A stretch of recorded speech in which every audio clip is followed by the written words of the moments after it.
কারণ অন্য জায়গায় রাম রাম বললে বলবে বিজেপি করে। জয় রাম।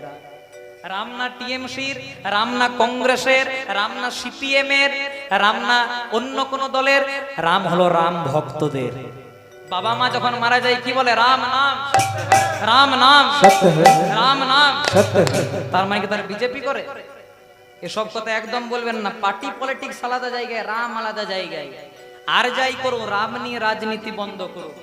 জয় রাধে। আর রামের চরণে যদি নিজেকে সমর্পণ করতে না পারেন, তাহলে ভালো করে তাকিয়ে দেখুন এই দুদিন আগে কাশ্মীরের অবস্থা দেখেছেন? হিন্দু বলে 27 জনকে গুলি মেরে হত্যা করা হয়েছে। যদি দেখেন মাথাতে আগুন হয়ে যাবে। কেন মেরেছে? তৃণমূল বলে নয়। কেন মেরেছে?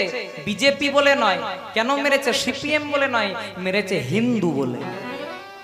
জিজ্ঞাসা করেছে যে তোমরা কোন জাতি? যারা বলেছে হিন্দু তাদেরকে শেষ করেছে, আর যারা ভয়ে বলতে পারেনি তাদেরকে এক এক করে নৃশংসভাবে অত্যাচার করে মেরেছে।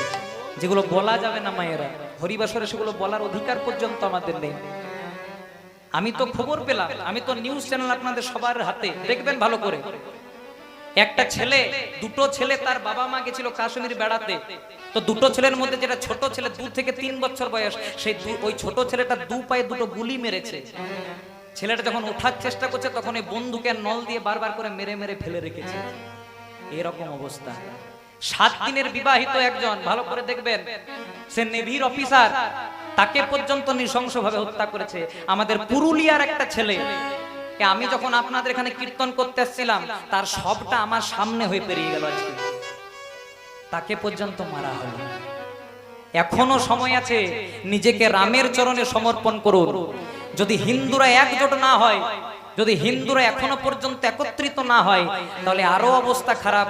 ভালো করে চেয়ে দেখুন বাংলাদেশের অবস্থা, ভালো করে চেয়ে দেখুন মুর্শিদাবাদের অবস্থা, ভালো করে চেয়ে দেখুন মালদাতে মোথাবাড়ির অবস্থা।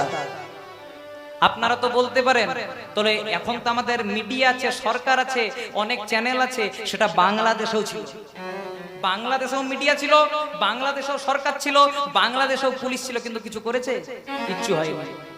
কাবুল ছেড়েছি আমরা, ওটাও হিন্দুদের জায়গা ছিল, চলে এসেছি।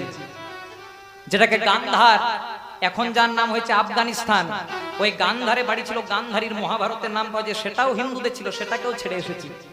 পাকিস্তান, সেটাকে ছেড়েও এসেছি। বাংলাদেশ, সেটাকে ছেড়েও এসেছি।